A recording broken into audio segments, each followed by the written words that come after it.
In a culture of opposing opinions and challenging times, how do you get your head above water and get a breath of fresh air? You look for hope. You look for answers. And we shift from silos of segregation to social engagement in a quest for solutions. Stop talking about what the problem is and let's discuss how to fix it. Join us now as America Connects with your host, Rob Dalton. Hello, America, and hello, all of you listening. Thank you for making us part of your day today. It's a real privilege to be in your world.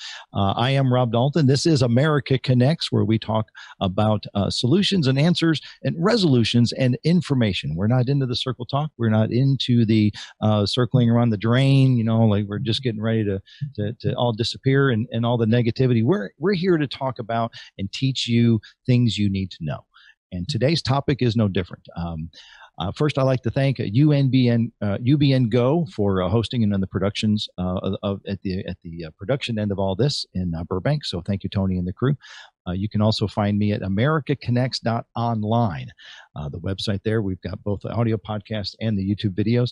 americaconnects.online or YouTube. You can look for my channel, America Connects. The topic today is a little near and dear to me, and I'll get into that. But we've got some great guests online. We've got 5 total, and I really think that you're going to get something out of this show. The title of the show today is Grief and Mourning During Social Distancing. It's not a secret that there is a death throughout our lives. There are family, friends, and coworkers, and the older you get, as an adage once told me, you can tell you're getting old when you go to fewer weddings and more funerals. So it just happens in life as we get old. But even more now, so with the pandemic, losing thousands of people daily, it hurts my heart to see the country going through the loss that we are right now. For whatever reasons it is, we are all in this together, the good and the bad. And there's been a lot of loss and lives. As many of our guests know, there are deaths in cancers and accidents and natural causes and tragedies. It's not just the coronavirus. It's everyday life. And the reason I'm doing this show is it's a bit personal for me. And just over a month ago, I lost my oldest son at the age of 30 to a tragic car accident. It came out of nowhere, and the grief and the mourning in our world as a family and his incredible circle of friends was just something I was not prepared for. I am not the only one going through it, but the tragedy and the quickness and the suddenness in which it happened was one thing, but the thing I learned is that being the age I am and having been to funerals, I'm an empathetic person. I feel other people's feelings sometimes more than others, and I've been able to be there emotionally and physically supportive of people when they need hugs and their hands held and give them comfort. And going through this the past several weeks, it really feels alone because we can't be there in the ways we used to be. We can't reach out and give hugs. We can't, even something simple like the visitation at the funeral home, you have to stay 6 feet apart. You have to give virtual hugs. You have to do virtual high fives. It hurt. It hurt a lot. And it was very different. And I'm not here to talk about the sadness. I'm here because, my guests are here to help you realize that that grieving and mourning is different now with social distancing. And I want you to know that I know this, and we need to do a better job at helping each other. We really do. I know the entire country is grieving, and I'm not pretending to be alone.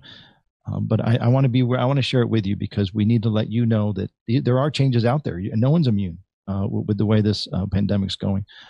It's not just the ones we lost, but we're losing our freedoms and we're losing our affections. And those are important parts of our world.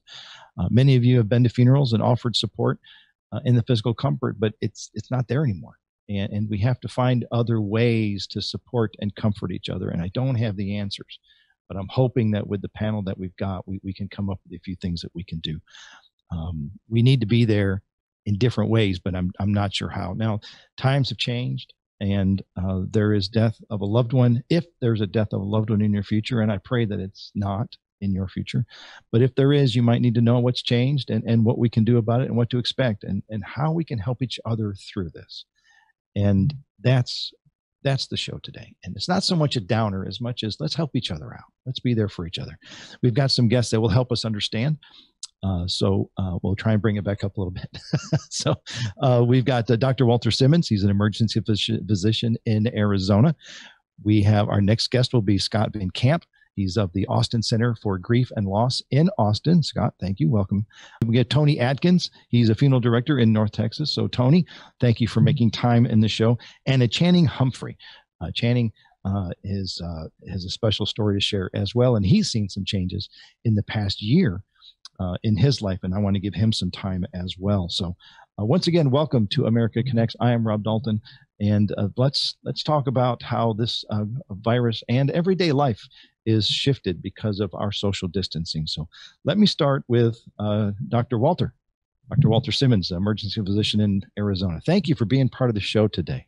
Thank you, Rob. I appreciate it. Thanks for allowing me to be a part of the show. And by the way, let me just tell you how sad it was to hear that story about your son. And I hope that you're dealing with that okay, because that's pretty rough. Thank you. I appreciate your thoughts. Thank you. It's been difficult.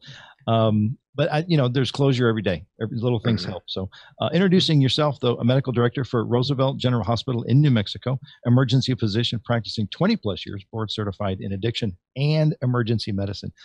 You see the passing of loved ones and people in a much different vantage point than we do. What's it like for you and your staff seeing it every day? Yeah, so that's a great question. It's changed because, and maybe I'll give a little bit of my background, yes, at least in regards to COVID. So I was sitting at my desk one night and I heard about this very strange virus. And I used to spend a lot of time in virology and looking at infectious diseases. Okay. I used to do some teaching in infectious disease. And so I was listening to this very, astute expert talking about a virus that had shown up in China, and it seemed to be spreading very quickly. It seemed to be a transmission from some animal to human, and then it was spreading very quickly, and people were getting pretty sick with it. At that time, I had a feeling that things were different. It just seemed that way because it felt different. Yeah, exactly. And the Chinese government generally is pretty good about sort of keeping things under wraps. When things sort of get out into the general media, they've generally lost control. And so I knew that there was probably something worse than it was sort of a SARS. It was very memorable when they lost control of the virus at that time. And so I told my wife the next morning, I said, I'm concerned that there's this virus that I heard about in China. And if it comes over to the United States, we would be just as susceptible as the, Chinese population. Sure. Yeah. And next thing you know, it was here. I was actually working for a very large health plan at the time. And at the time that it struck into New York, I don't know if you remember this at the very beginning, then everybody sort of took time off work and they said, everybody go home from your offices. And we did that at my office. I thought now's a perfect time to go and volunteer in New York because they were looking for emergency physicians. Sure. And yeah. I had some time at that point. So I went to New York. I was there right at the height of both the COVID admissions and the COVID deaths. The epicenter of it all, yeah. Oh, yeah. And I wasn't prepared at all. I didn't know anything about the virus. I didn't know how deadly the virus was at the time. I remember showing up into Coney Island Hospital, and they had a tent set up outside, and the emergency department had been sort of transformed into really sort of an intensive care unit, a unit where patients who could potentially get sick enough that needed to be intubated and into an intensive care unit could move, and then just sort of everybody else. And that first shift that I worked in the emergency department there, 6 people died on me. And I have never had a shift, and I've worked in some pretty busy emergency departments, and I've had traumatic deaths or, a group of folks in a car, maybe 2-car accident or something die, but never medical patients, never patients like this. And the difference, and you said it very nicely, and that is these patients are dying alone. No family members were allowed back.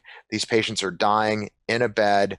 The staff is gowned and gloved, and we were in, Tyvek suits and respirators. I mean, it was like ET, to a patient. Yeah. And here they are dying, and you can't even touch someone. You can't hug someone. So it was devastating. I called my wife that evening after my first shift, and I said, I've just never seen anything like this. And, I'm going to need therapy just to get over, what I saw tonight. And that's been repeated over and over again. So from my time in New York to then coming back to Arizona and working in the Southwest in the emergency departments, we were lucky for a while. We didn't see the virus like they did in New York. We didn't see the level of death, and it's now as bad as it ever was when I was in New York. We have a lot of COVID patients, a lot of really sick elderly COVID patients that don't make it.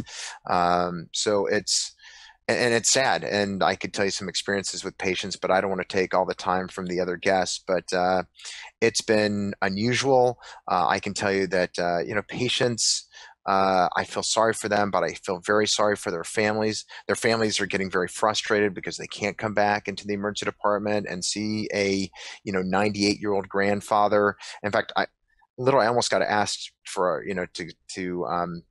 I almost was asked to have a fight outside my emergency department because I told the son or the grandson of one of my patients he just couldn't come back because we had so many sick patients and we just couldn't do it. And he literally asked me to step outside and fight him. You could get emotional. It was, And, and I could understand his frustration, but I got an emergency department to take care of, and I'm not into fighting people. But that's the level of frustration that the patients and their families are going through. I've seen patients literally die with their cell phones in their hand, right after they talk to a family member.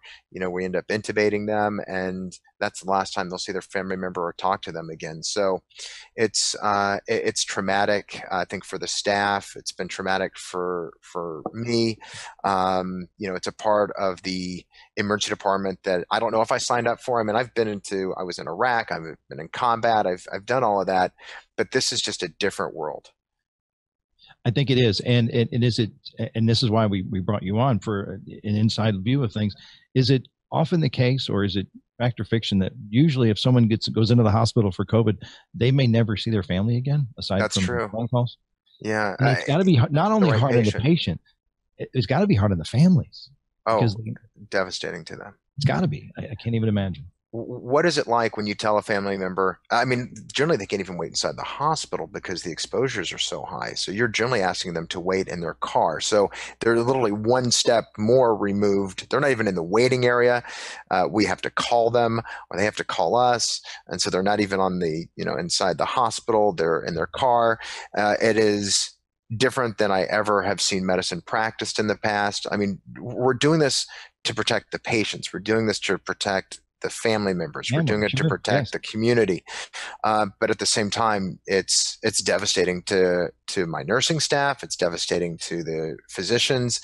It's difficult on all of us. And I know it's devastating to the families. Well, I wanted to bring this up too. And one of the reasons I was happy to have you on the show is because everyone sees things from their point of view. It's just the way we're built. How does it, what about me? How does it affect me? And I feel terrible. I've yet to have an experience with COVID. I'll be upfront about that. But it's got to be difficult on the families, but I want the families to know that this is the hospital staff members are having a difficult time too. And they have to deal with everybody who's dealing with this. It's not just that one family. It's, I'll just say 14 families at the same time. It's got to be tough for your staff.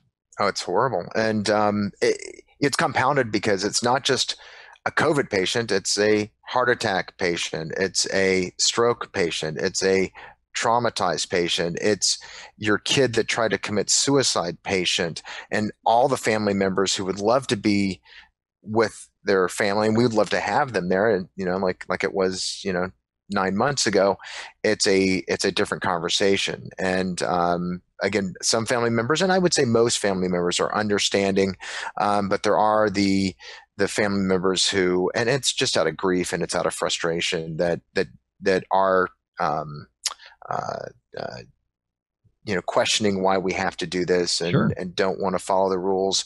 And it makes it really difficult for the staff. I literally had one patient that laid on the ground in front of our bathroom and refused to get up because we asked him to step out. So grief can have us do strange things. Oh, right? for sure. Yeah. I mean, and we all understand that. We do, but in the moment, it's really hard. Really difficult. Yeah. Because we're as busy as we've ever been in the emergency department. We're seeing, a third or sometimes double the volume that we would normally see. And so the staff with the same number of staff, sicker patients. And so it's a lot of strain on that group. And you just don't have that extra time to give to people because you've got to get back to work. Right. That's the part too. So, oh, for sure. Dr. Walter Simmons, thank you. Don't You're go welcome. too far if you can. I'd like to bring you back around. I want to introduce Mr. Scott VanCamp. He's with the Austin Center for Grief and Loss in Austin. Scott, welcome. Nice to have you with us. Really. Thank you, Rob. And Walter or Dr. Simmons, thank you very much for your sharing and your insight and your remarkable compassion for your patients. And Rob, I'm very sorry for your loss. It's so recent. It's very recent, but I'm doing this because I learned a lot, and I want people to be prepared, and it's important. You have to know what's coming. You got to know your enemy, so to speak. So, a quick intro here. The Austin Center for Grief and Loss, the Austin Grief, helps individuals and families who have experienced a loss to the death of a loved one from either illness, miscarriage, accident, suicide, or violence. They've expanded care into mental health services for stress and anxiety now during this pandemic. So. The question is, grief and mourning has changed with the pandemic. What have you seen, and how are you helping your community? Yeah, some of the things, to kind of go back to, we were talking about some of the losses and some of the types of death. And, and Dr. Simmons, I'm sure, could speak to this also, that, we've seen more ODs from substance issues. We've seen an influx of suicides that's increased exponentially also. And, another thing that Dr. Simmons said that I thought was particularly pertinent was, he mentioned at one point experiencing something that caused him to need therapy, and just how much of a role vicarious trauma is playing in impacting like our frontline people, and the fact that it's cumulative. So all of these losses, and it's also compounded by, other types of losses, like, the loss of our physical safety, the loss of financial security, the loss of overall loss of normalcy, There you go. Yeah. Yeah. So, right. What in dealing with it as you do as a grief counselor, what can we do to help those who need our help with their loss? I'm at a loss on what to do, and that's why I wanted to have someone like yourself on. Yeah, I think there's several recommendations, and the first one I think is to recognize that grief is nonlinear. One of Kubler-Ross's great regrets was that people saw her DABDA model as linear, and it's just not that way. It's very individual, the process of grieving. I think I've experienced depression, and anger and bargaining and, denial and acceptance all in one day, maybe all in 1 hour. My most recent loss was my mom. And so just, people to know what to expect in that. People to engage practices like mindfulness that help us stay out of fight or flight responses. Okay. Again, recognizing the role that trauma is playing, in this season of our lives. In the season of the holidays, being able to set, clear boundaries with people. Yeah. Techniques such as using, I feel statements to navigate these relationships. Statements. Is that right? I heard I feel statements. Yeah. It sounds so simple, and it's very, very intimate. And that's, I did a grief group today, and, we talked about someone that had received a text after their loss from a probably very well-intentioned friend. And the text really hurt. And, withdrawal and isolation are symptoms of grief. Okay. as well as depression and anxiety. And, this person was experiencing that, and they cut this person off. And we explored the idea of saying, I felt disappointed that, you texted me rather than either calling me and I know this is difficult in the context of what we're talking about with social distancing and so on, to actually reach out to that person.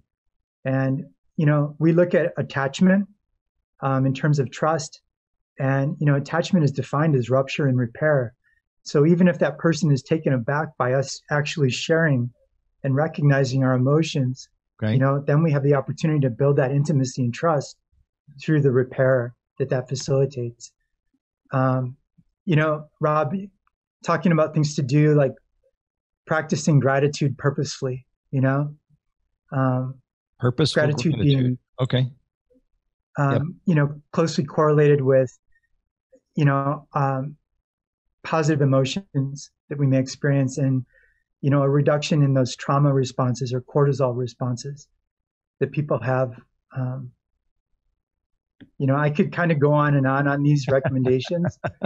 Sure you can. Setting aside time to grieve, talking to other people and telling your story, a huge one is, and this has to do also with, getting into the parasympathetic and out of the sympathetic nervous system and those fight or flight responses, and being able to be mindful enough to recognize ambivalence, the idea that, I would imagine, Rob, as you're, in this journey of recovery in the grief of your son, that, there's moments, I just heard you kind of, laugh in acknowledgement and social connection, where there's feelings of relative joy and feelings of, like I said, connection, intimacy, yes, hope, and being able to honor those feelings along, with our, feelings of shock and disbelief,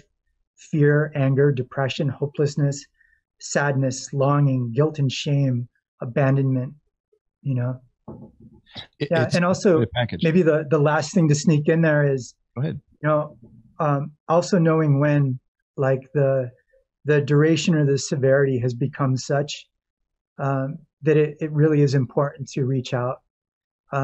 We've seen a lot of people using psychotropic medications prescribed by doctors for the first time in this season. Yep. And again, I think it's that compounding of traumas that people are experiencing also in the context of their grief and loss. I think you're right. And with again, social distancing, it's something people turn to. Scott, I appreciate your insight. Thank you. Don't go too far. Thank you for having me. The next guest is one I wanted to have on the show, and I'm grateful that he is. Tony Adkins, a funeral director here in North Texas. Tony, welcome to the show. Thank you for having me. It's your bio. I'll let you do yourself, but give us a little bit of background of why I wanted you on the show today. Well, I've been doing this all my life. I was born in the funeral business.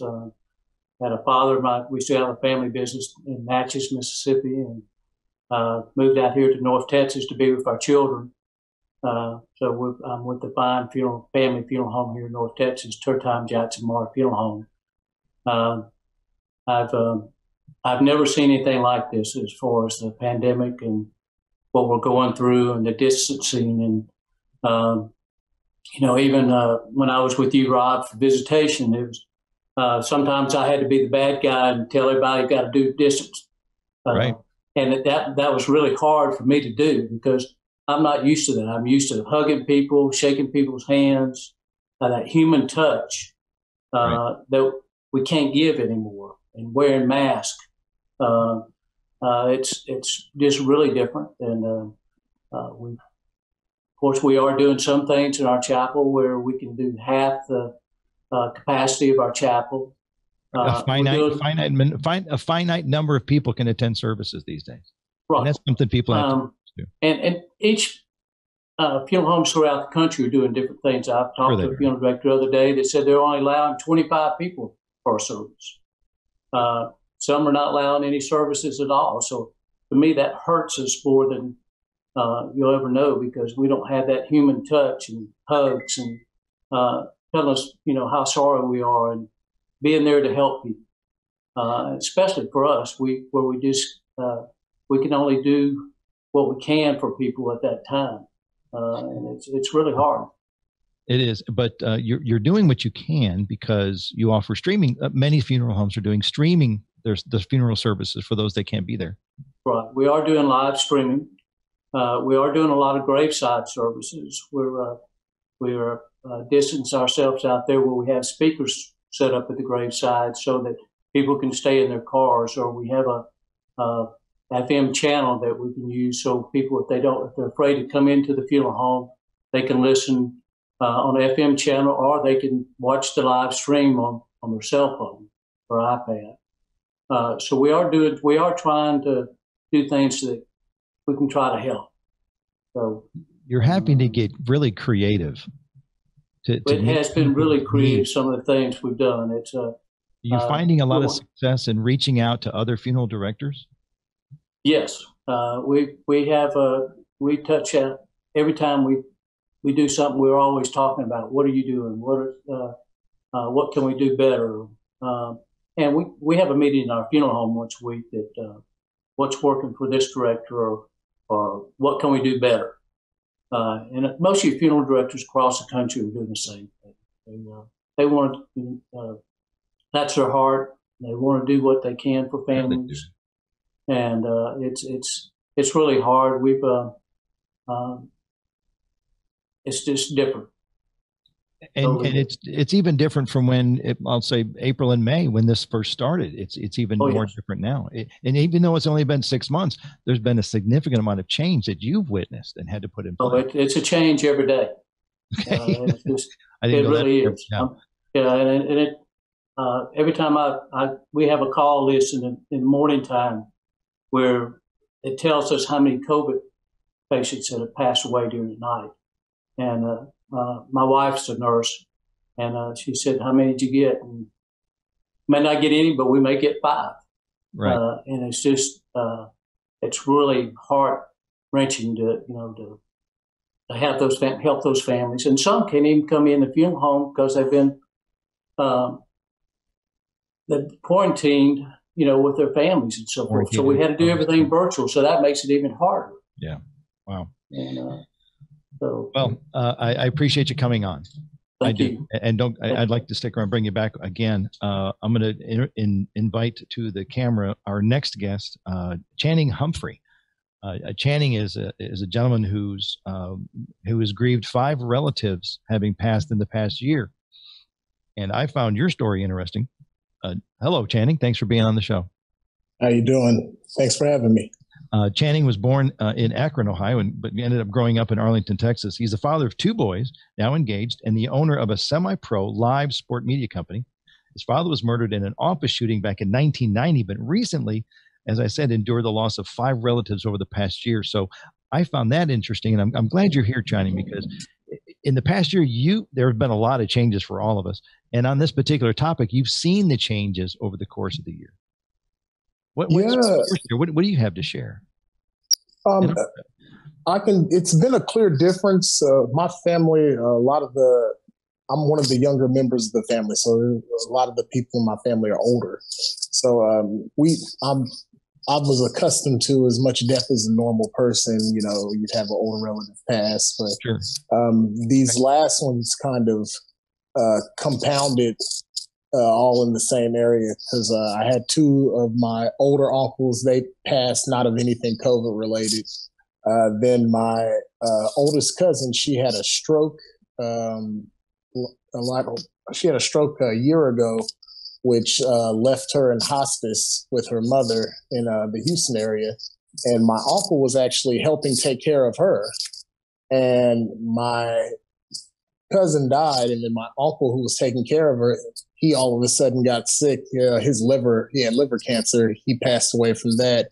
And then my uncle actually died 2 weeks later after. So it was within a month, 3 of them, but all 5 within a year. Wow. Now, what have you seen in how the family's responding with the lack of social distancing? Yes. And one of the main reasons it sticks out with my family, we're spread out. So my grandfather was in California. Okay. The family was down in Houston, and then a large portion of my family lives either in Ohio or on the East Coast. So we were used to always having to fly out for family events. So everything was different. The travel, having to go through the airport to get to the funeral, the fact that the funeral was a gravesite funeral, okay. Just the communication about it. Because my mother actually lives in Bedford as well. So she's down the street. My brother's in Louisville, so that's not too far. So, you know, during times of loss, we usually would all meet up, or we'd all go over my mother's house. And with my mother being, you know, in her 60s, that's something that we don't even do. So it's just, you know, more of a phone call, or I'll see a post on social media, and it kind of gives it a surreal feeling because you don't go through the usual grief, even the funeral, with the funeral being a gravesite funeral in both cases. So we weren't inside. There was no walking down to the casket or being able to hug your loved ones as they come in, or I mean, you have to think about in the usual funeral, the amount of touching. You know, the wife of the person or the spouse would stand by the casket and may touch every single person as they come in. None of that occurs anymore. So that lack of physical comfort, it's huge. Yes, it is huge. And then, you know, my grandmother, it was her husband. So I remember flying into California, and then when I get there, we're wearing masks the whole time. So, because she's old as well, so I don't want to spread anything. I come in, I can't give her a hug. It's like we're super careful. Luckily, she has a large house, so we didn't stay there. But you know, it was never a point where it was like we were really there, because we couldn't have any physical contact. So you've seen it yourself, and you've seen it more from a year ago to these days, and it's difficult for your entire family, and has been. I'm sorry for your loss. It's been a traumatic year for you. I hope it slows down for you. It has been, and I mean, it's coming to an end. Some of the loss were expected just because of the age of my family, but you know, my cousin and just all of them happening back to back really made it traumatic. And then, you know, just the news. You know, you turn on the news, and you know, outside of what was going on in politics, just you're seeing the COVID cases, you're seeing the deaths, and then having it happen in your real life makes it real. Right. Thank you, Channing. I appreciate your vulnerability and letting us in a little bit.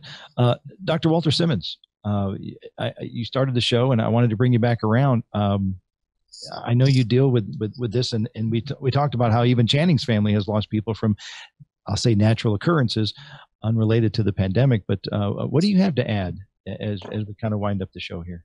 Well, look, I appreciate the comments from all the guests. You know, it's amazing because even though, you know, I work in the emergency department, we're all sort of, and I work with my nursing staff, but it feels like we're all sort of a part of the same team.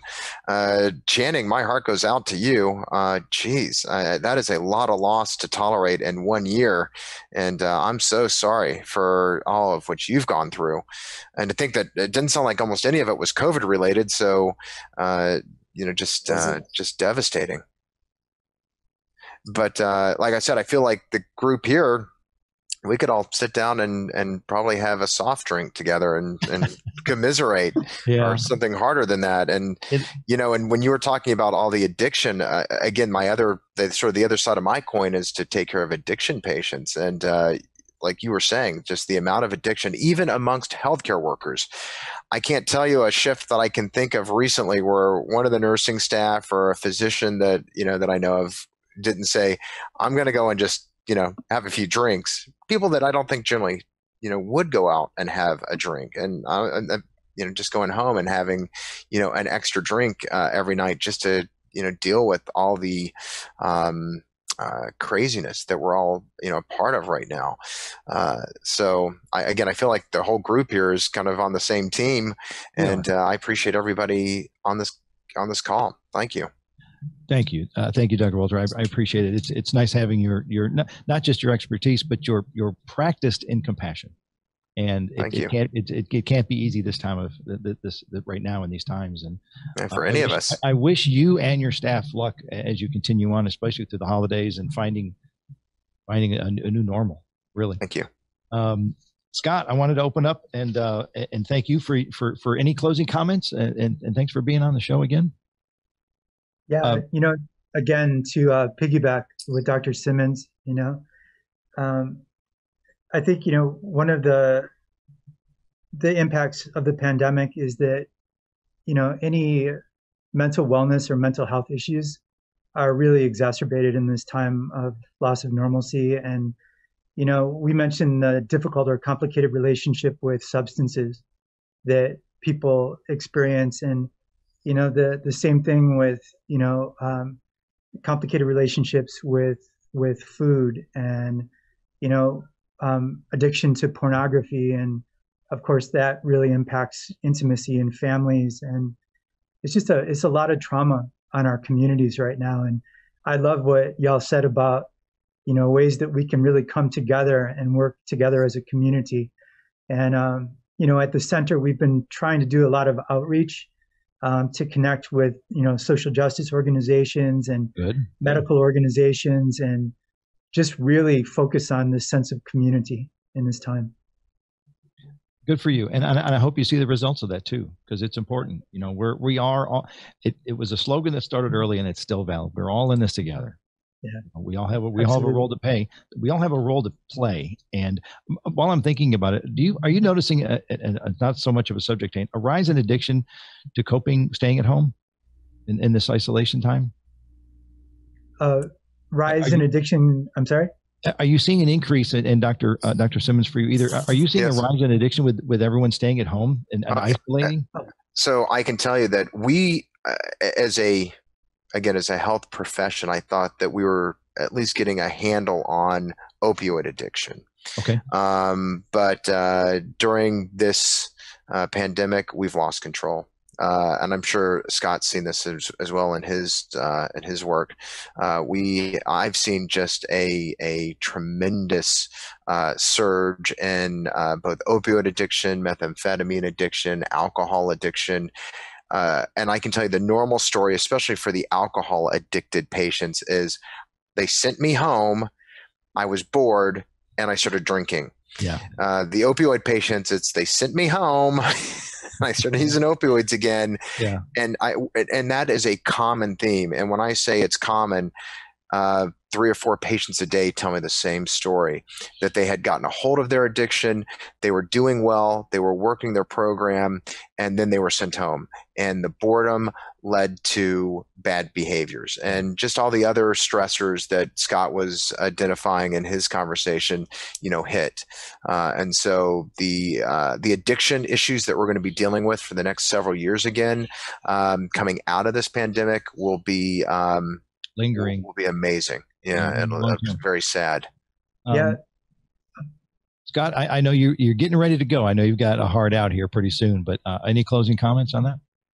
Yeah, just as we come together as a community and recognizing all of the specialties, and really focusing on something that you had highlighted related to Dr. Simmons, and that's having a sense of like humility and compassion, and looking at the complexities and the unique nature of like the impact on mental health. I mean, one byproduct of a pandemic, and none of us were prepared for a pandemic, is a mental health crisis and an addiction crisis, And like Dr. Simmons said, those things are going to last for many years to come. And those things do become legacies in families of origin and, can be passed on. So we really want to be proactive, and we really want to be honest and communicative about what recovery looks like. And we can do it better together. Yeah, 100%. We really can. Thank you. I appreciate it, Scott, really. Tony, Turrentine Jackson Morrow Funeral Home in Collin County. Thank you so much for being here. I wanted to tell you that one of the things that surprised me, that with everything I went through, that one of the things, Tony, that sticks out from my, you mentioned the visitation, the thing that I still can't get used to, the memories of people coming at me being 6 feet away with a mask on. There's so many people, I had no idea who they were. I was in the funeral home the other day, and I had my mask off, and she said, I need to speak to Tony. And I said, I'm right here. And I didn't have my mask on. And she said, you're not Tony. And I said, well, I had my mask on then, so you didn't recognize me. So True. But it's really different having mask on, and it's really just a tough time. It is. And you guys did a great job. I want to wholeheartedly and publicly thank you for your compassion and the service and doing the best you could as what we had to work with. But really, thank you, Tony. And I appreciate you coming on the show and sharing what you struggle with. Thank you. Well, I really thanked all the other guests here. I've learned a lot from them as well. Good. It's been, I really enjoyed it. Thank y'all for having me. Good. Channing, thank you for making time. Good luck with the live sport media company. Channing, I hope things continue to improve for you, and I wish you luck in finding your new normal as well. So, yes, man, I appreciate it, and I appreciate you inviting me to be on a panel with doctors. And before I go, I want to remind everybody, just because I'm up in the booth, but I'm at sports events, please wear your mask above your nose. It's almost pointless if it's like this. You're right. Everybody, thank you. From Dr. Simmons. Let's see, I want to do the right thing here. I had a couple notes. Dr. Simmons talked about, you deal with the families left behind, and we appreciate your compassion there. And you brought up the fact that your staff has a lot to deal with, and it's got to be hard with your staff as well. Scott, grief is nonlinear, and practice I feel statements. I like that. I like that as well. And Tony as well, and Channing, thank you for being part of the show. Everybody, thank you. It was nice having you. We appreciate it. I appreciate your time invested. Those listening at home, thank you for letting us into your lives for just a day. We're always grateful to have you accept us in your lives. We hope you learned something. And if you've been through this already and you've gone through the grief and mourning during social distancing, we're sorry for your loss. And we hope you got through it okay. And don't hesitate to reach out to those, even if you're still having difficulty. Asking for help isn't a weakness. It really isn't. Fall back on people who love you and let them know you need a little help. It's okay. Myself, thank you for listening to my story. I dedicate this show to my son. I miss him. He's my oldest. It's going to be okay through time. And I miss him and I love him. But for you, thank you, everyone, for being on the show. Thank you for honoring my son, Bobby Dalton, in this time. But more importantly, helping people with what's coming. I think that's important. People, the good times are not around the corner yet. So you need to know what's coming so you can be better prepared. And I hope this show at some level has done that. And with the help of our guests and your ardent listening, you're better prepared. It wasn't about sadness. It's about being ready for what we hope isn't coming. But at some point, we know it is. We'd like to thank Tony and the UBN Go team. Again, I'd like to thank my sponsor, Globe Runner, based in Dallas, but they are a great social media company, website building and SEO engineers. We rocket fuel for your business at globerunner.com. Yes. And on behalf of myself and my crew, thank you. Thank you for being here. And let's keep sharing smiles. They're contagious. I'm Rob Dalton. Remember, America, stay connected. Thank you.